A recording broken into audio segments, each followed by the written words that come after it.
So, Masan Chryshane, thank you for joining Thinking Head. This is actually a discussion that I wanted to have for a long time. Right. Because as most of our batchmates know, you're expert when it comes to history, archaeology, everything in between and everything around. So, and when you take subjects like that, obviously there's a large area to cover, right? So, there are a couple of things that I wanted to discuss with you anyway. So I'll just jump straight into it. What's this whole scene with the Ravana myth? And what I mean by that is, do we actually have any historical evidence that a guy called Ravana, or at least the whole scene of Ravana, actually happened, and that he was someone who was in Sri Lanka at least for a while? And why are Sri Lankans so obsessed with this whole Ravana figure? That's a good question. Firstly, thanks for having me on the show. Yeah, of course. Answering your question on that's a very broad topic, I would say. And I think so. First of all, we need to say what the Ramayana is. Yeah. And so to begin with, it's one of the two main historical epics of Hinduism, together with the Mahabharata. And so it's believed to have been written around the 6th century BC. And so what the Ramayana essentially is, it chronicles the story of Rama and Sita, and how the whole episode of Sita being abducted by Ravana and everything. But the whole issue of that with Sri Lanka is because of the fact that in that story, they identify Ravana, the king of Lanka. So again, Lanka in the Ramayana is described as a very large island off the western coast of the Indian subcontinent. So that is all sort of, I guess, unanimously agreed that the modern Sri Lanka is the Lanka of the Ramayana. But even if you read the Ramayana literally, you don't see the geographical relationship between the modern day island of Sri Lanka versus the Lanka of the Ramayana. It's very different. Okay. But the people, since Sri Lanka also has been known as a Lanka from ancient times, it's sort of assumed that this is the place of Ravana's kingdom, and then you get different places in Sri Lanka where it is assumed that Ravana hid Sita here, he had his palace here, and all those kind of jazz. So I'm not going to go into detail on the story of the Ramayana, but this whole issue of Ravana being with Sri Lanka and why Sri Lankans are obsessed over it is mainly, like I told you earlier as well, like the archaeologists in Sri Lanka always dispel this notion, and they approach that topic as there is no archaeological evidence for the Ramayana or Ravana in Sri Lanka. And I would say that's a illogical argument to begin with. I don't know why the archaeologists try to still defend themselves, because there is no point in arguing whether there is archaeological evidence for the Ramayana or Ravana, because that's not a historical story to begin with. It's like trying to argue whether there is archaeological evidence for Middle Earth. Right. Absurd. Yeah. So then again, having said that, that doesn't mean the Ramayana is a complete myth. Okay, so what essentially is, it's most likely based off of certain historical events that happened maybe in about the 10th century BC or something like that, in and around the Indian subcontinent. Right. And for example, Ravana is considered to have 10 heads. So maybe he's a composite character. It has been proven that the legendary myth of King Arthur is actually based on two historical figures that have later been merged together for this figure. So there could be certain historical truths to the characters and the episodes in the Ramayana, but that's not the purpose of writing the Ramayana. Right. So like if you really read the Ramayana and even the Mahabharata, they are mainly to teach moral values to society, and it's actually a very beautiful story. It teaches the duties of a prince, of a king, of a husband, a son, a wife, and it's an amazing story. Yet unfortunately, people are obsessed with where is Ravana's kingdom and all this kind of bullshit.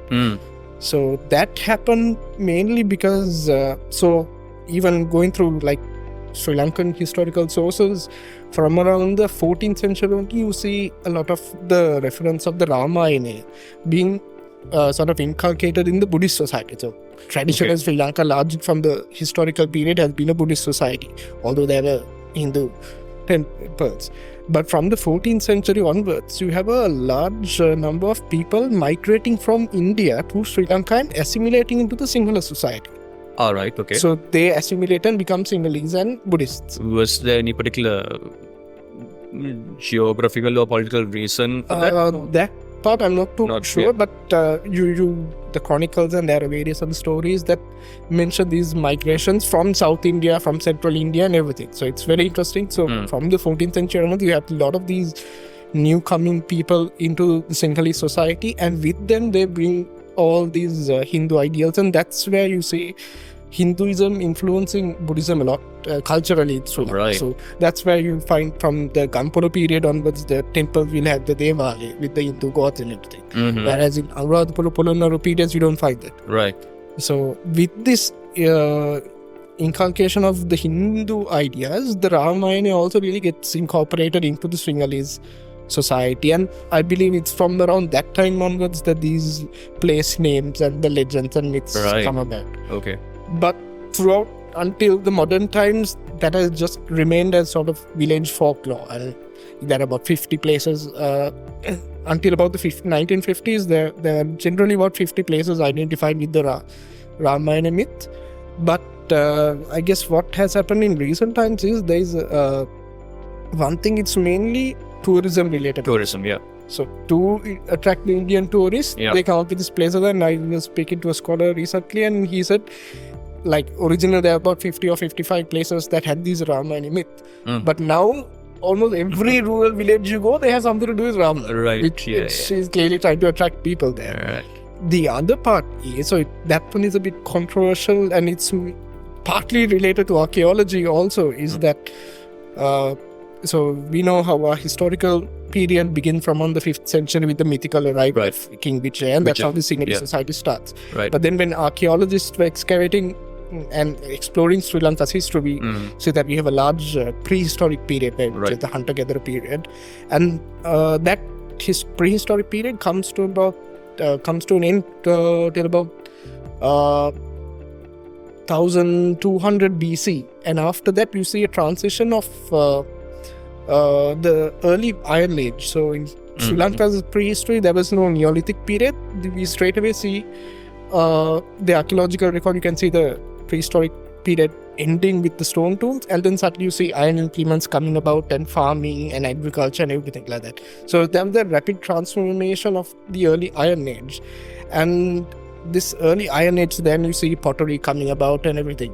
And some of these archaeological characteristics is almost identical to South India.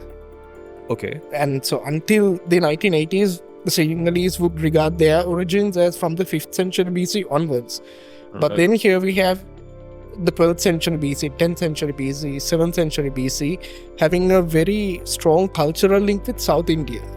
So then, so as archaeologists, we tend to identify not in modern ethnicities, but in terms of cultural relations. Right. And so then there was a notion that, okay, look, so Sri Lanka and South Indian shared the same population group.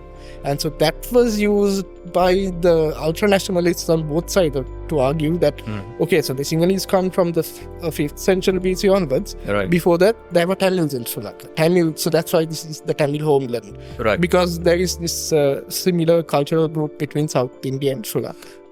Just on that same topic, so what's this race of Aryans, or is that a myth as well? Like, that's also largely a myth, as in European conception of these stories. But again, Aryans are mentioned in the old Hindu epics, in the Hindu scriptures like the Rig Veda and all. But now most often it's viewed as a very Eurocentric approach. But there is evidence to show that there were migrations from sort of Central Asia that came into India, and the Dravidian-speaking language people, mainly of southern India, are considered the more older sort of genetic group in South Asia. So. Right. Because if you actually look at the story of Prince Vijaya, I mean, I guess his father was Singhabhav, right? Yeah, who was a product of a lion mating woman. It doesn't make sense, right? So, yeah, I mean, I guess as a historian and as an archaeologist, it's important to draw the line between myth and legend and Of course. history, Yeah, right? yeah. How do you all do that? Like, what do you all base it on? Like, is it based on text or findings, or like, how do you all draw the line? I would say it's based on both this archaeological evidence and as well as historical documents. You basically would critically analyze why certain documents are written to what, and so you wouldn't take historical documents at face value. Never.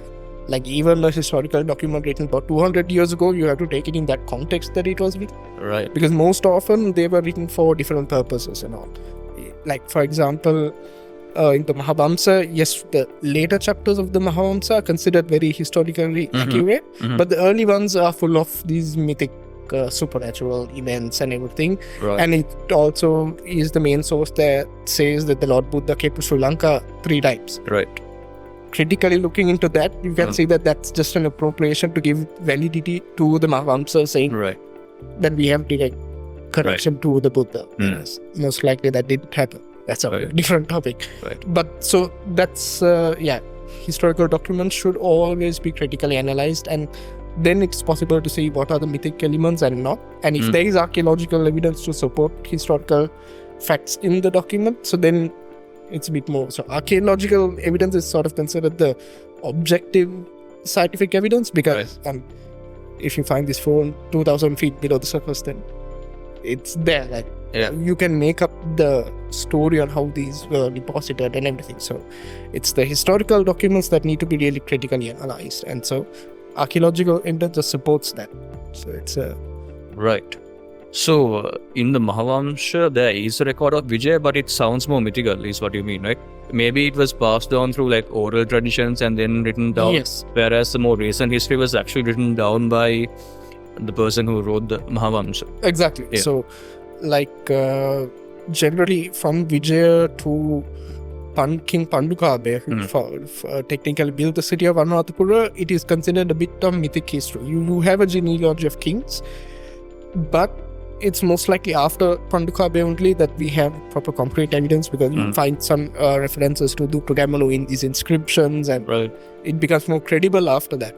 Whereas the early points, I mean, as a story, we can consider Vijay and his followers and everything, but what that probably signifies is there were these different migrations into Sri Lanka during that time period, which collectively made up the Sinhalese population. Got it. Right. So, I mean, like you said, these days, I guess the myth of Ravana is mostly... Exactly. And so that one, so like I said, so long the Sri Lankas, I believe they come from the 5th century, and now archaeological evidence proved there was a culture before the arrival of Vijaya with similar traits to South India. And then people took the idea that, look, see, this is evidence to show that the Tamils were in Sri Lanka before the Sinhalese. Right. And the Sinhalese obviously didn't like that. Then it dispels that. So then another reason why I feel that's now quite evident is that they use the Ramayana account, assuming that the Lanka of Ramayana was Sri Lanka, to show that no, we are much older. We are descended from Ravana's period. So Ravana is described as the king of the Rakshas. Correct. So Rakshas are described as a mythical beings, sort of like demon, but there's no connection to the Yakshas there, right? There's a little bit of a connection. Yeah, so that's where they make that connection and say, we are not part of the Sinhalese, or rather we are not part of Vijay, we are the Apiyakku. You see that in social media, so like they say, we are not these Iron Age supposedly Tamil people also, we are much more old than Ravana. So right? we are descendants of Ravana. Yeah. So that's right. Again, he brings this to this modern racial ethnic. So do you think these Yakshas and Naga races that were supposed to be there before the arrival of Vijaya were also maybe a little mythical? Again, I think it would be both. Of course, the historical documents sort of describe them as being sort of supernatural to a certain extent. Yeah. Slightly not. Yeah. But what could have been that those actually could have been tribes. So that's what I'm saying. So even the Ramayana and the Ravana story could have been based on certain, chiefdoms that were there. So of course, as organized kingdoms with large built urban structures come from the 4th century BC onwards, even in South India and Sri Lanka. So, but before that, we know for at least 1,000 years before that, society was becoming more urbanized. Agriculture was starting, so the into the prehistoric period, and there was a lot of interaction between India and Sri Lanka. So there was people traveling back and forth from this. So definitely there would have been local chiefs fighting with each other, battles and things like that. But of course, not many of those stories have sort of gotten recorded as that is. Right. And so it can be those historical characters and people that influenced somebody to say the story of Ravana. So maybe Ravana could have been one of the chiefs who was in Sri Lanka. We never know. Maybe modern day Sri Lanka was part of this whole Lanka of the Ramayana. But we never know exactly. So cool. Okay, I'm gonna take a complete 360 from the topic that we were talking about, but again on the same topic of historical evidence and where we draw the line between myth and legend and history. I was reading about the recent or like more recent findings of the whole Dead Sea Scrolls and how it confirms the old chapters of the Bible and things like that. What sort of evidence do you know that we have for the existence of a character called Jesus? Like, I mean, I know it's not your specific area of expertise, but like other than what's mentioned in the Bible, in the Gospels, because I don't think the Dead Sea Scrolls specifically mention anything about Jesus, because it was probably written during the time of Jesus, if anything. Is there actually any evidence, and even like things like the Shroud of Turin and all these things, do you think there's any historical accuracy to those items? And like anyway, my question is like, what evidence is there about the existence of a character called Jesus? Jesus was a historical character, so that's a good one. Again, like you said, it's not my expertise, but I think I can weigh in on this a bit. So as far as I'm aware, there are so the gospel, again, so the Bible, when we say the Bible, we think of it as a religious text, like we like to draw the line there. But then when you come to the Gospels, the Acts of the Apostles, so those were historical texts written by the disciples or the immediate followers of the disciples decades after the birth of the so-called Jesus. And so you have this corpus of various documents that all drawn to a common experience of one particular person. Right. Like, so you would write something, I would write something, he would write something a decade later, but all these share common experience of this one particular person called Yeshua. Right. So, and then it will be kind of hard to assume that we are all making this up, because whether or not Jesus was the Son of God, that's a separate debate. Yeah. But I believe why he could be a real historical character who came up with these teachings and gathered followers, because there enough of later historical documents to show that how after this particular decade in the 1st century AD, that this group of renegade Jews call themselves Christians, and they make this massive revolution and following. So there is a relation to something like that. And there's also a Jewish historian called Josephus, who was I think almost contemporary to Jesus. I think he writes around 80 AD. So that's also after the fall of Jerusalem. So he is one of the main historians of this time period who records the fall of Jerusalem and the last days of Judea in the Roman times. So I think somewhere that he definitely mentions the Christians. I'm not too sure that he directly references a person called Jesus.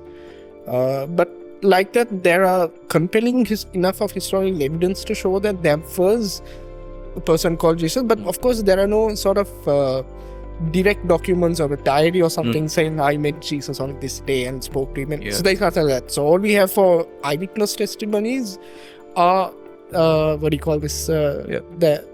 writings of the disciples. I mean, throughout history, and especially during that period which is said to have been period that Jesus existed, there might have been quite a number of like messianic figures and prophets and people who were going about, rebelling against the Roman occupation. Possibly, I guess for the Jewish people, I guess Jesus was again one among many, because even during Jesus' time, John the Baptist was considered a prophet. He's Christian-wise, he's considered the last prophet of the Old Testament and the first apostle or martyr of the New Testament. Right.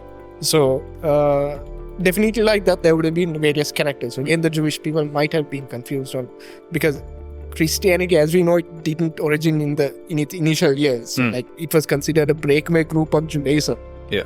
And the moment they branched out of the Jews and got the Gentiles baptized, and that's when Christianity really took a form of its own and it severed its ties from Judaism. Right. Otherwise, it was just seen as another sect within Judaism. Right. So, going further back, do you think I guess Hinduism is considered right now to be the oldest religion in the world, I guess, if I'm not mistaken. So, so do you think there was a great cataclysm where most of Earth's documented histories were wiped off? Is there any evidence? According to the Christian tradition, I'm referring to the flood of Noah. Yeah. But then again, similar stories are referred in different cultures, right? Right. Yeah. Well, there is these mythical historical documents sometimes attest to these in different cultures, these sort of gray area where there were sort of advanced civilizations and something happened. The Atlanteans and all exactly. That, So, archaeologically, you have a very perfect record of how society developed from a primitive Stone Age until modern times. So there is nothing to show that there was sort of a break off. Of course, there have been networks. So how far does that archaeological history go? Like, how far back in years? Like So archaeology investigates the history of mankind. So, but it also goes beyond the Homo sapiens to the earliest human ancestors. So archaeology goes till about 1.2 million or 2 million years. Right. So for the major part of it, it's just investigating stone tools of Australopithecus and Homo erectus and so on. Right. And even the modern humans, for the largest time period of our existence, we have been hunter-gatherers. Right. It's, if you put it on a geological clock, we are become civilized and being the way we are just in the last few minutes. So the hunter-gatherer type lifestyle, so again, it differs in different parts of the world. So for example, first we say the prehistoric period ends by around 1000 BC and then so on. Right. In Australia, the prehistoric period ends in the 17th century. Until the British come and colonize Australia. So again, in the Middle East is where much of the first civilizations so I'm again using the wrong word here. So like you earlier once mentioned also that words we use can be deceptive. So again, this civilization word is a very Orientalist approach of the Europeans. And so in modern scholarship, we don't use it. But I've seen this happening even in Sri Lankan archaeology, is that so when we communicate with the media, we use these terms and the media interprets things differently. But we were trained to not use the word civilization and distinguish between complex societies and simple societies, which is then not too derogatory for certain people. So simple societies would be hunter-gatherers or simple foragers where they temporarily gather, whereas complex societies would include more sedentary lifestyles. They have complex social organizations. They may have a walled city and things like that. So that sort of complex society originates mainly in the Middle East from around the 7th century BC. It's quite old. All right. But again, not at a very fast rate. So there is this temple complex in Turkey called Göbekli Tepe, and that's considered the oldest man-made monument in the world. They believe it's for ritual purposes, but there is no city around it. So what they believe is that although these people carved these large stone monoliths and built this temple, it was again seasonal sort of. The people lived in caves and in temporary shelters moving around, but maybe during the summer or during some season in the year, they would come here and do some sacrifices and all. And from that, period onwards, again, it takes a lot of time for more built-up settlements to occur where farming comes into prominence. That's with the Neolithic Revolution. That's happened from around the 5th century BC onwards. Then only you see complex societies in Egypt, around the Nile Valley, along the Indus in India, and in Babylon and places like rising. So, but when it comes to Sri Lanka, again, like I said, in regional wise, this timeline differs. So this whole flood thing, you have it in the book of Genesis, you have it in the Epic of Gilgamesh. Yes. Also, so there's all these borrowings. So Bible is not. I guess Epic of Gilgamesh is one of the oldest. I think it's, exactly. So that's about 2,500 years old. Yeah. And so that. So it's possible for their worldview, they didn't think of the globe as we know it today. For their worldview, it was just the landscape that they can see. Right. Of course, we know how floods take place, large-scale geological catastrophes can take place. Maybe that there was such a catastrophe for the societies in the Middle East region, which was so impactful that for generations they spoke about this, they mentioned this, and of course, the more down the line you go, things become very mythified. Correct. And so then that's probably how things change. Okay, coming back to Sri Lanka, right? So, what is the significance with all the? Because I know that you are heavily involved with this, like the Sri Lankan forts. You find it in different regions of the country. You find the Galle Fort, the Colombo Fort, and you find it everywhere. So, were these forts originally built by the foreign powers that occupy Sri Lanka, or was it way before that built by Sri Lankan kings? So your question is on the European forts that we consider European, right? Okay, yeah. Because when you just say forts in Sri Lanka, there's so many, right? Broad. Okay. So if you talk about the European forts that we generally see nowadays around the coast, most of them were built by the Europeans. So firstly, it was the Portuguese, but the locations on where they were built is questionable because most likely there could have been maybe not a fort, but it was someplace important. But in some cases, there might have been some sort of. So we know Sri Lankans were killing each other forever. There were enough of wars before the Portuguese came. Right. So maybe certain places, because depending on the geographical location, even 500 years later, that could be a valuable location to build a fortification. Right. So there could have been some much more ancient forts built on these locations, but we don't know. So again, research into these fortifications of European origin is very rare. It's especially archaeological. So archaeologists, where we dig up stuff and then see what was below the Portuguese layers. That hasn't really happened. So like, for example, the fort of Jaffna, so the current fort is a Dutch fort, and there was a Portuguese fort before that. And a few years ago, there was an excavation done, and they found cultural layers and materials predating the Portuguese layers, which belong to about the 10th and 12th century AD. So that means that area has been active in terms of a trading port or some sort of a town or something like that. So the Portuguese also built it on some place significant. Maybe there was a fort there of the Jaffna king, we don't. But there's a lot to be done there. Actually, speaking of forts, was Sigiri also originally designed to be kind of fort to, protect the king from invasions of some sort?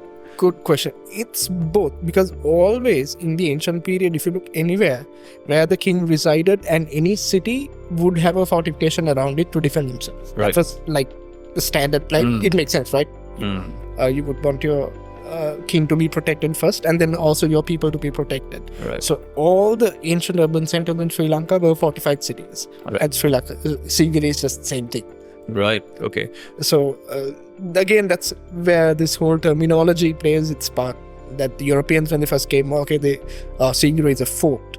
And I'm not too sure how the Mahavamsa describes Sigiri, but I don't think it makes that distinction between Sigiri is a fort, but it mentions Sigiri as a city.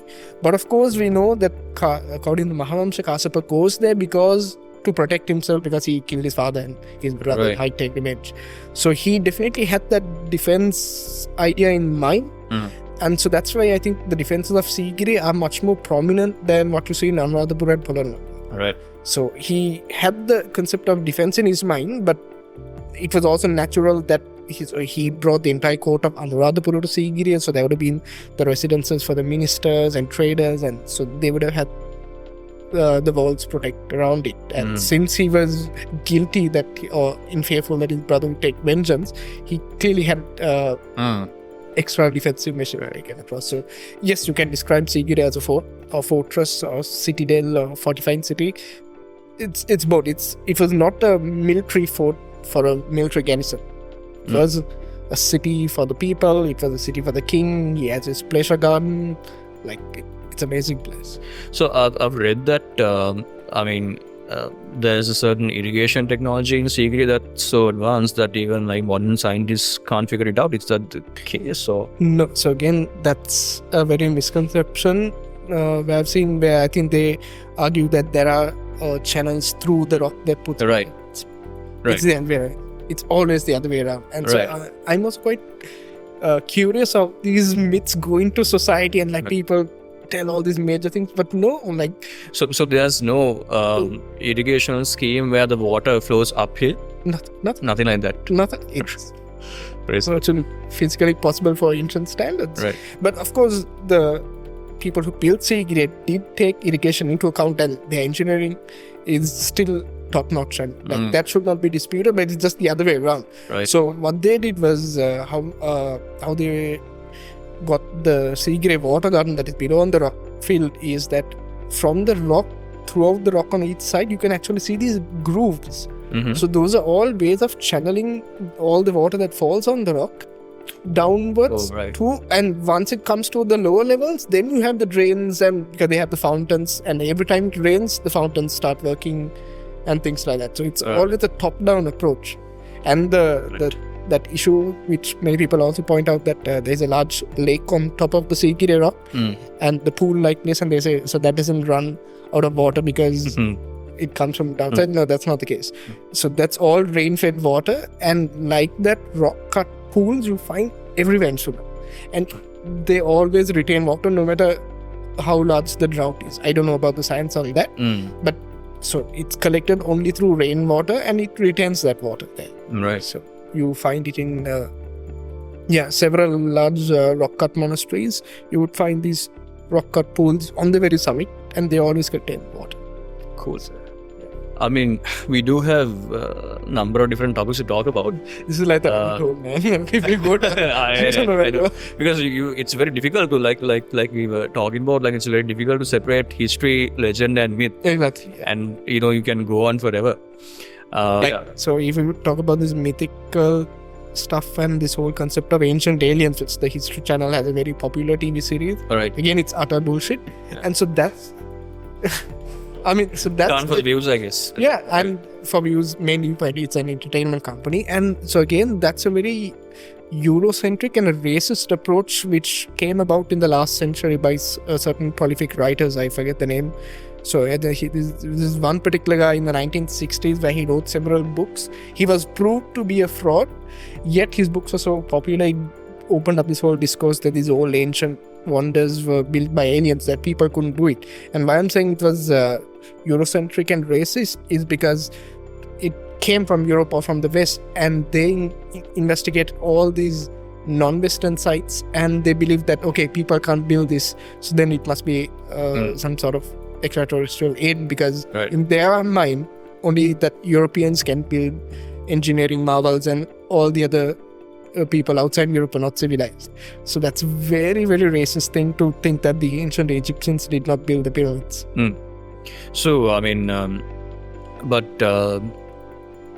so how do you think, how do historians and archaeologists, or just historians in general, believe that the pyramids were built?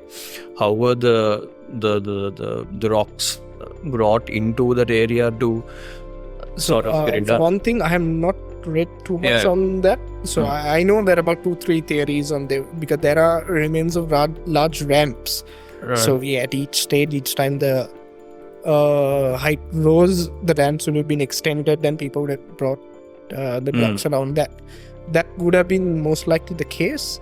And the other thing is that the blocks used to build the pyramid is sandstone. So sandstone is actually very easy to carve, and it's not so hard as granite, for example. Like, it's not like the granite stones we find in Sri Lanka. So if you like, it's still heavy. The sandstone is still heavy, but it's still easy to carve and easy to push over through logs and everything. So there have been experimental archaeology done on these things, and it's possible. So of course, if you are a authoritarian dictator, you have enough of people and resources to do it, you could build such a thing with people, like, if you don't care how much. But again, there is enough of evidence to show that the people who built the pyramids were well taken care of. So they have their settlements have been excavated right around the pyramid, and there's enough of records to show that the injured people were taken care of. There was a community of physicians and things like that. So yes, it was exploiting the king, Pharaoh exploiting the resources and people, but then again, the people were still taken care of. So they didn't sort of like, exploit the people until they fall down dead. Of course, there would be people who died. Right. But like, if you're an absolute monarch who is considered a god, you can get people. It's so much of labor and manpower to build such a thing. It's not impossible to think.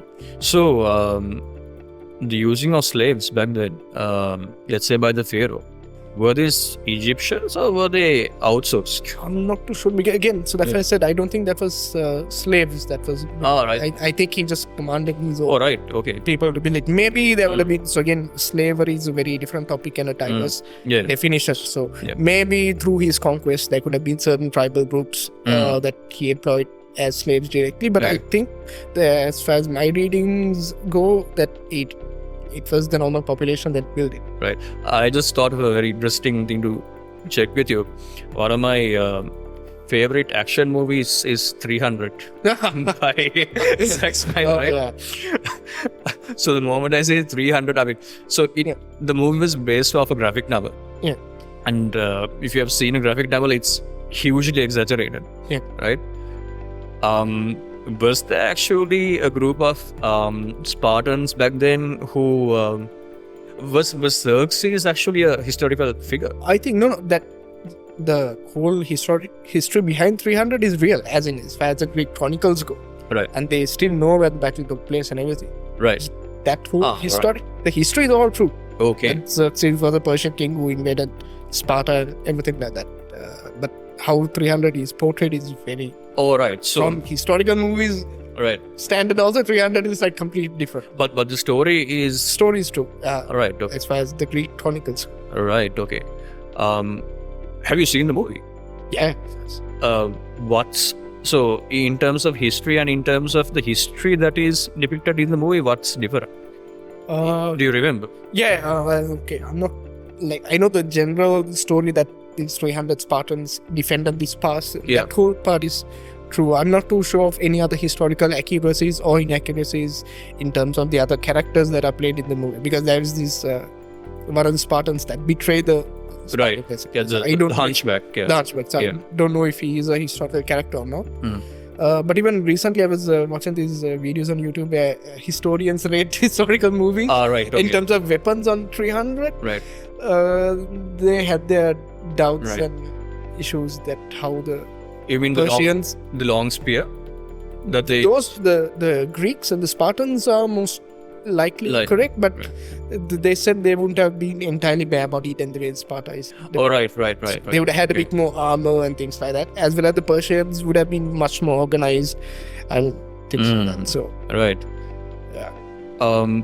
Right. So what about the culture of Sparta that is portrayed in the movie? I'm sure I think that's pretty, as in like, so as I've heard that Spartans were very militarized society where like kids from age of 7 would be put into trials, sent into the forest, and so that part of it was pretty true. Right. There's still a mountain, sort of a cliff in modern day Greece where they believe the Spartans threw away infant girls whom they believe are not. Right. So I think so that part of it is kind of true. There's this really funny line in the movie where the messenger of Xerxes initially comes to the steps of Sparta to meet King Leonidas to ask them to surrender. He says, well, that's going to be a bit of a problem because rumor has it that the Athenians, those philosophers and boy lovers, they have rejected you as well. So if they did that, what do you think Sparta will do? So in the movie, although it's just a bunch of 300 guys who go off to war, Sparta is represented as a very heterosexual country, right? But do you think that was actually not the case? Do you think there was homosexuality back then as well, to some extent? That part I'm not too sure. Yeah, unfortunately, I can't comment on that. Right. There may have been so. I mean, they all shared a common culture, like Athens, Sparta, and places like that. So maybe because in general Greek culture. Yeah, that. So I don't think Sparta was an exception. Yeah, right. Because that line about Athens was just hilarious, the way he delivered it. But I don't think the Sparta was spared of that one. Right. So, Athens was a big power back then, and so was Greece overall. At what point does Rome come into the picture, like in history? So again, Rome has its own thing going on the other side of the Mediterranean, and so historical founding of Rome is, I think, from around the 7th century BC, and so it begins as its own city-state, fighting with the other city-states. That was just north of, on the Italian peninsula, just north of Rome is, so the Rome were the Latin people, that was their culture, and just north of them is the Etruscan people. I forget what their city was, but even archaeologically, the Etruscans have a very distinct culture of their own.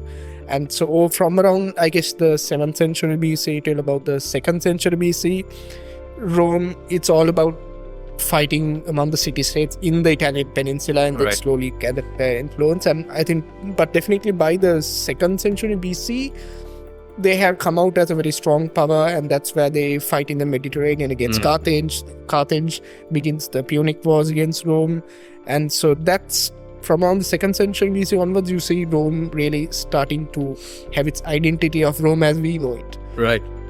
And so then by the 1st century, they invade Greece, and I think by that time, most of the Greek states were very weak politically, I guess. I'm not too sure of the history back there, but so basically Rome conquers Greece very easily. Right. There's no major long-term, decades-long war in everything. So the Romans took a lot of influence from Greek as well. So that's why we now consider the Western world being built up of the Greeks and Latins culture. So, but then again, Greek kept its identity even though it was a province of the Roman Empire.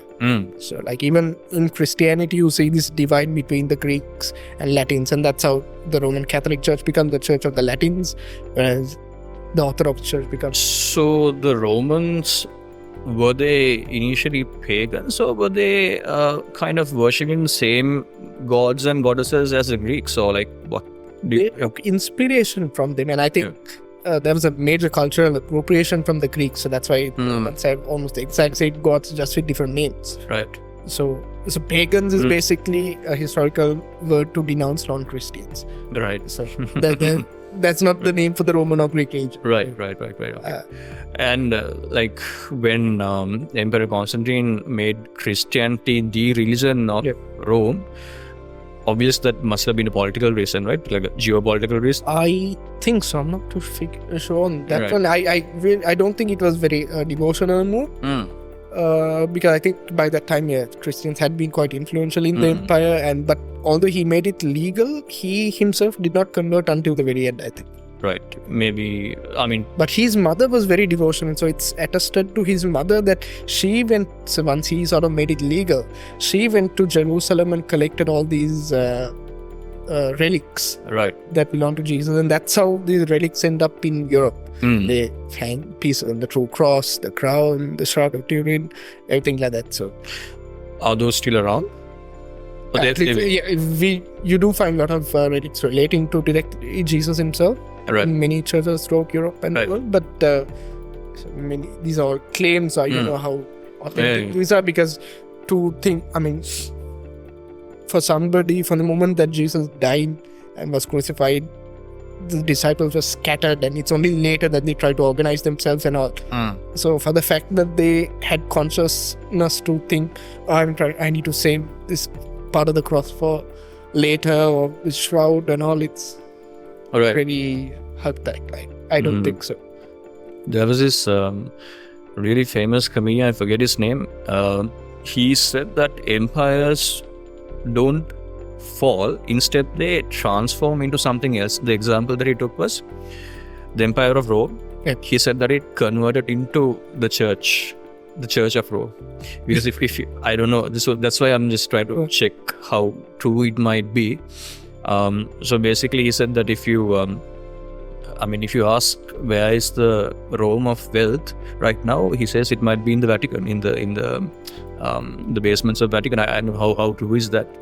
I don't know about the wealth. I mean, you can't say about the wealth, but like that transformation part is true. As in, like, yeah, you wouldn't really see all the citizens of an empire being destroyed and then somebody else coming and build up. It just politically fragments, then people adapt new identities. So I guess in terms of the city of Rome, definitely after the emperor, the Pope became virtually the leader of the city of Rome. And so all the different, the Rome fell under different kingdoms. So that's how the papal states have an identity of themselves. And for the longest time in history, Rome was under the papal state. So I think the Pope, it's something, there is a truth to what that reference means, that the Pope took on the role of emperor, at least within the city of Rome. So like when Rome sent out their missionaries to spread Roman Catholicism to all these different countries, I mean, most of these countries say that, you know, they were brutal, they were like these violent torture methods. So if they did not convert, how true do you think? Which time period are you talking about? Like how when they came to Asia? Or when they came to Asia and maybe even Africa and all these other countries. I guess some of it must be true. Because I mean, at that time the Christians were very fanatical. It's kind of how we see other religious fanatics in the modern society, and now Christians are totally watered down. But in the 14th, 15th century, man, they were like super radicals. So I'm totally not surprised that when in Sri Lanka you get the accounts of how the Portuguese just destroy the Buddhist temples and Hindu temples and flatten them out, give those lands to churches, build churches on their ruins, and there would have been forced conversions at the point of sword. It's not surprising. So yeah, how our ancestors became Christians, I'm too happy about it, but I'm proud to be Christian. So when it comes to Buddhism in Sri Lanka and Buddhism in India, so you get all these, you get maybe 2 or 3 main sects of Buddhism, I know, but like what is the birthplace of Buddhism? I mean, like, where does the history of that religion start? I mean, I guess it starts from Gautama Buddha, and then like, or were there records before? Do you think there were records before Gautama Buddha as well? Or any idea about that? Like, I'm not too familiar again. So it's like what we're discussing about the historical character of Jesus. And so what about the evidence for the character of Gautama Buddha? Yeah, again, I'm not too familiar, but so of course we do find like a book like the Tripitaka, and there's a massive corpus of books about the life of the Buddha. And again, but what happens there is that these were mainly passed orally, and so these get written much later.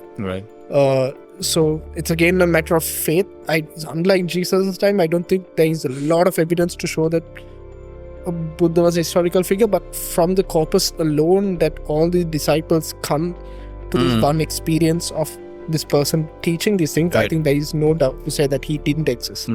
Another cool bit of myth or legend, whatever you might want to call it, that I read was that there's this character called Bodhidharman, who's famously portrayed in the movie, I think, Ela Maribu.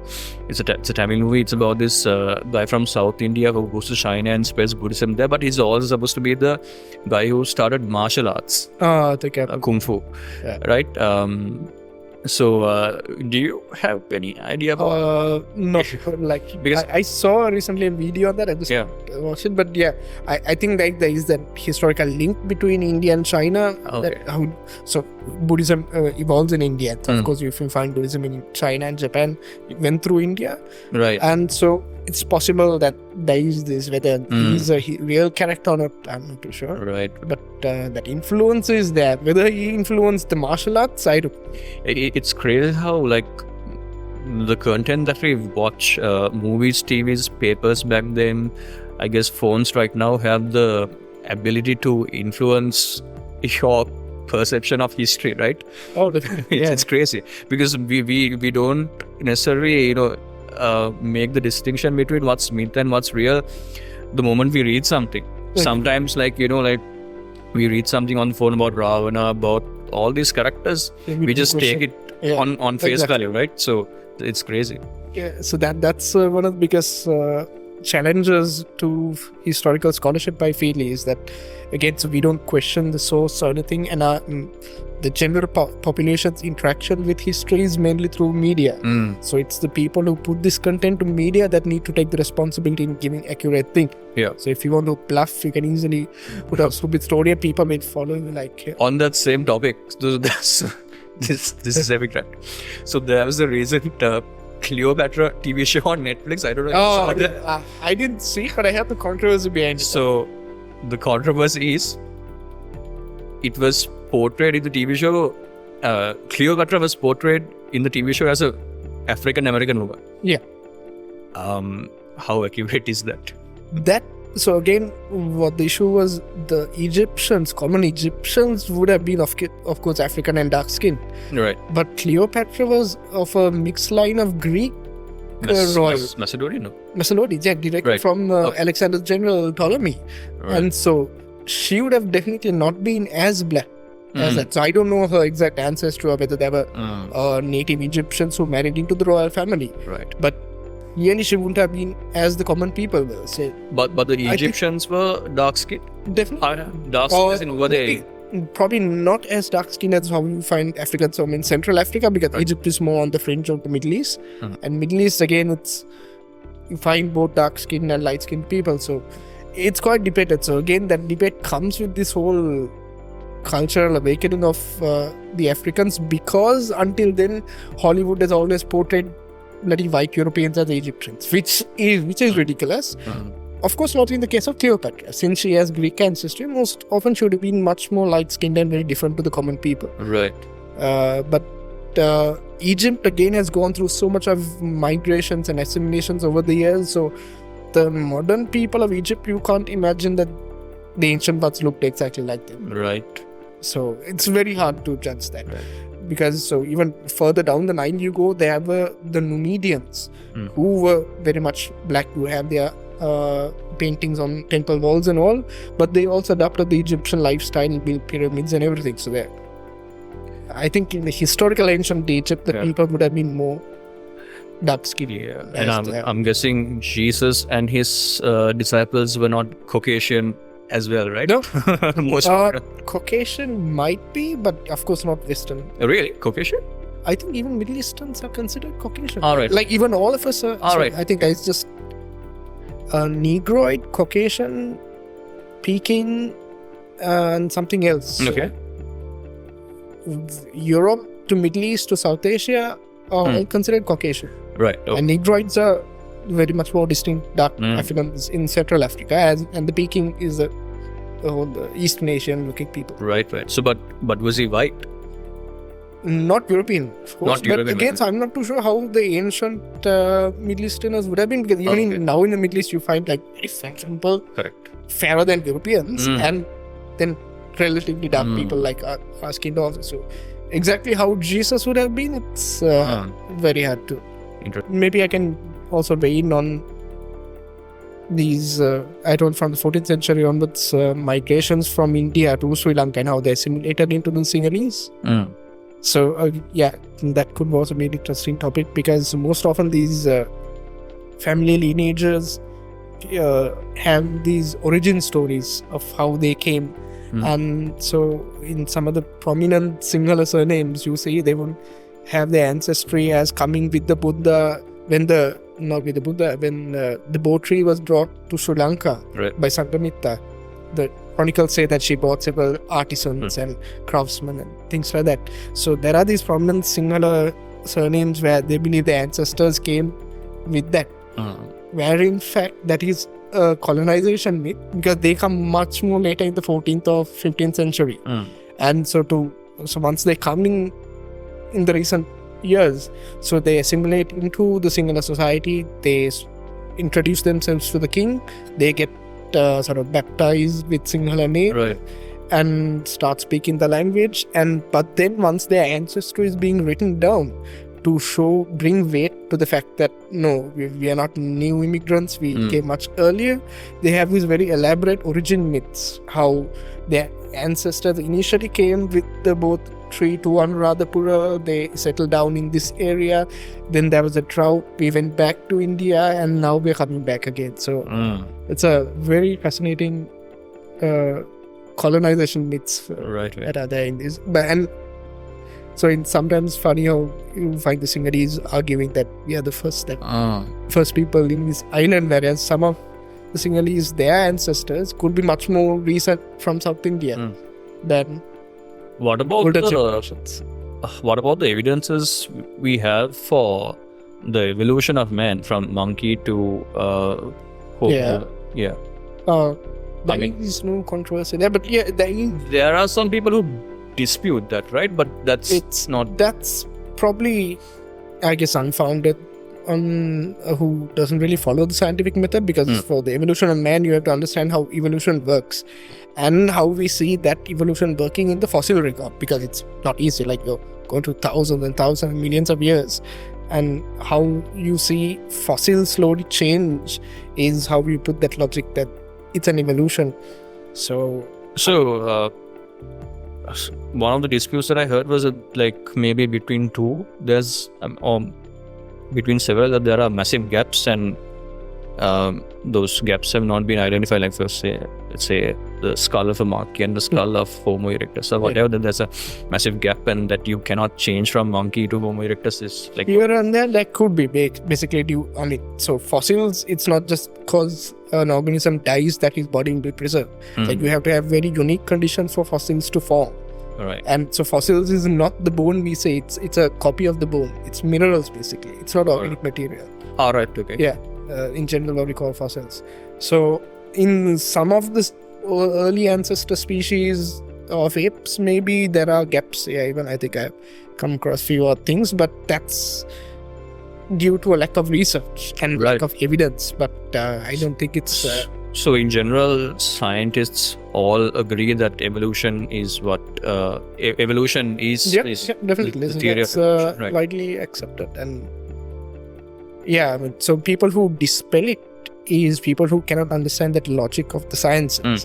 Something I feel. So that's how even this the Ravana issue also comes about, that people who cannot understand or they refuse to understand critically what's happening behind these historical documents, and they just tend to Ravana was in Lanka, this is Lanka, this is the village folklore says he hid Sita in that cave, this is where Sita was kept.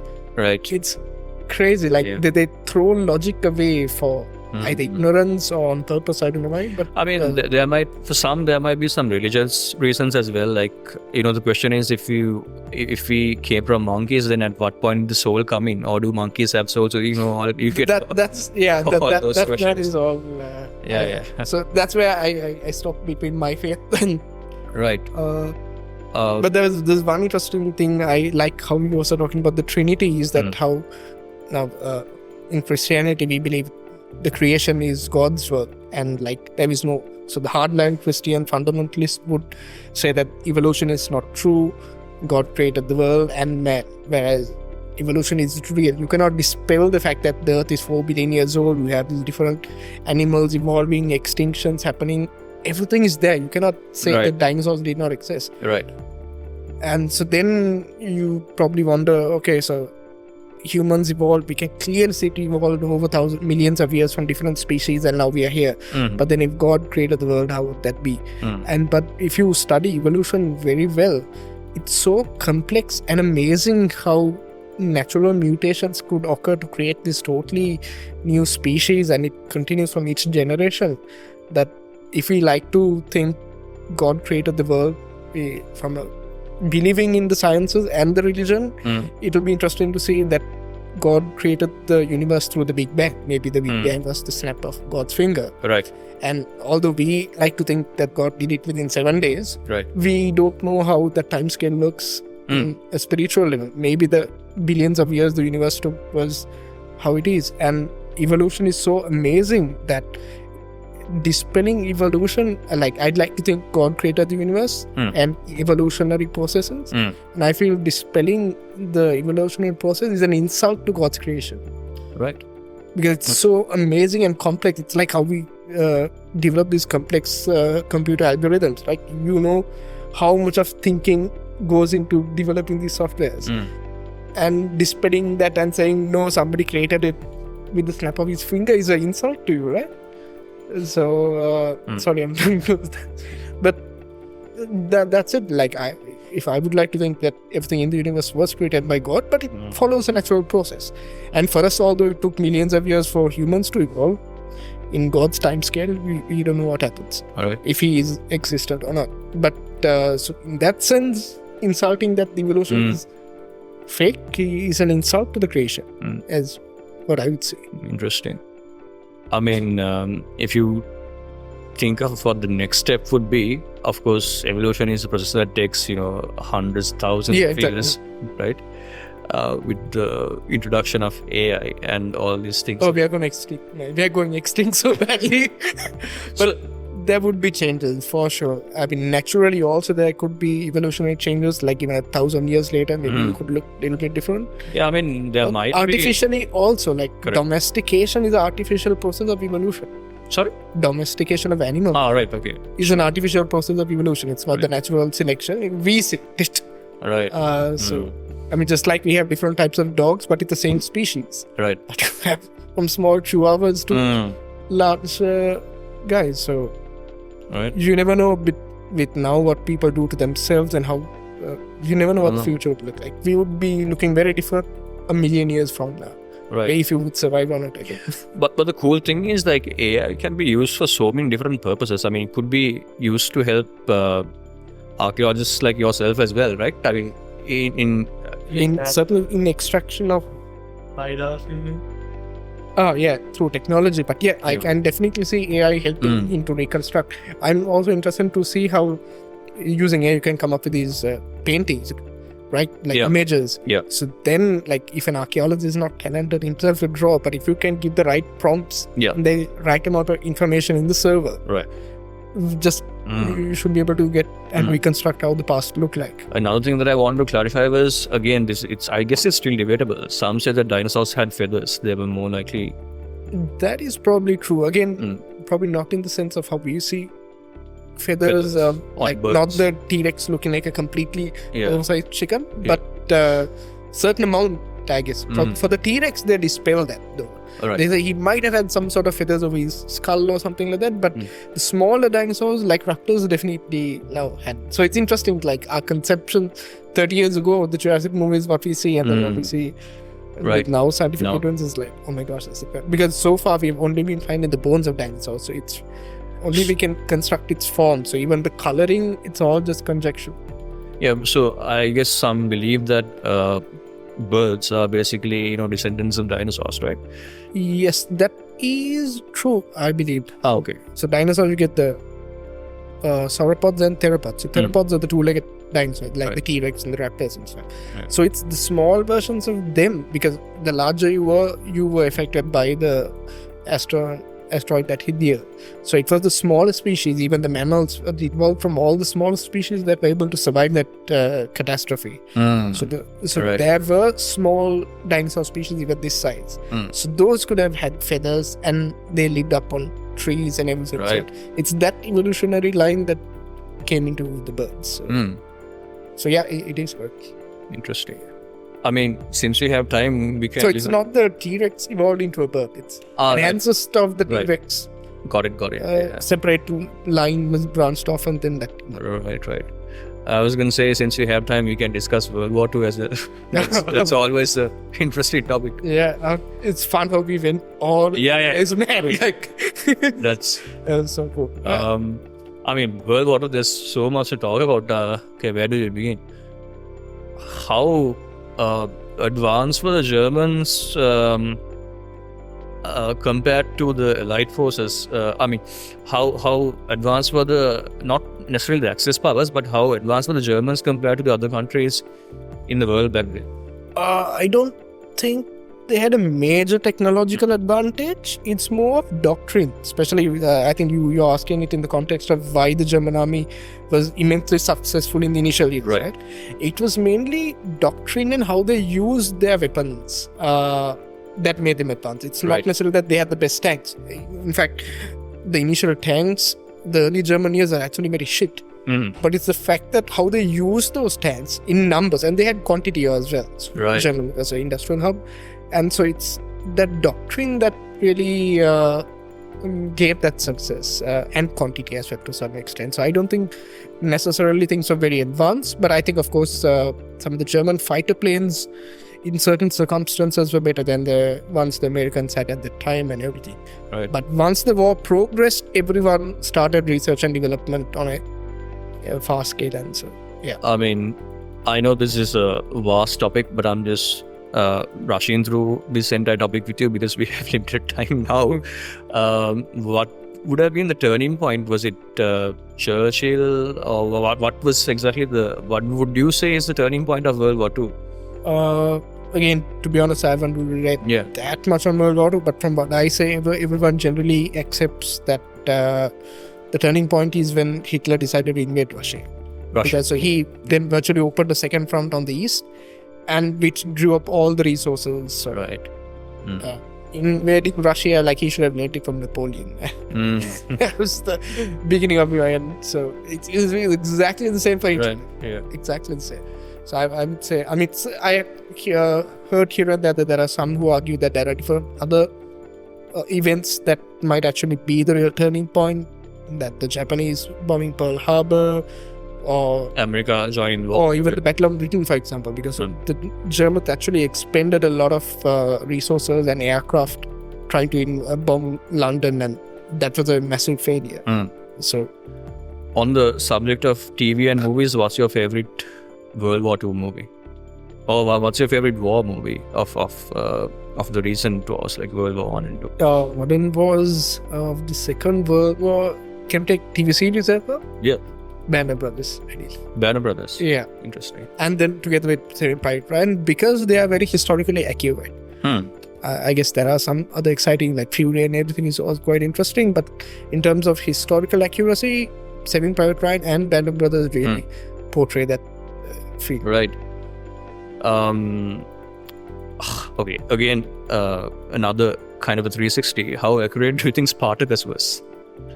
Have you seen that? No, I have not followed the series, but I've seen it. I mean, yeah, you had. I mean, I guess it's difficult to comment on it unless you watch the whole thing. Yeah. But there was a character called Spartacus who led a rebellion of that age. The story is real. Yeah. Characterization of certain characters can be a bit different for the plot, but I'm not too sure how. Like, I know I've seen it bits and bits, so I'm not too sure how costumes and architecture. Right. I'm guessing those must be quite accurate because we know a lot about ancient Rome in that respect, so it's very hard to get those wrong. So I guess in that sense, it's kind of accurate. Yeah. Any other? Okay, is there a particular TV show or a movie that you think is like way off when it comes to the actual accurate history? It's something that you can think of. And I know there's a whole list of TV shows. There could be contenders. Like, for example, I didn't like the new Napoleon movie. All right. That was mainly for storytelling. Like, and it was wildly inaccurate in all the battle scenes. So yeah, there was any other TV series that. So he didn't blow up the pyramids. No, not even. Like, was he there?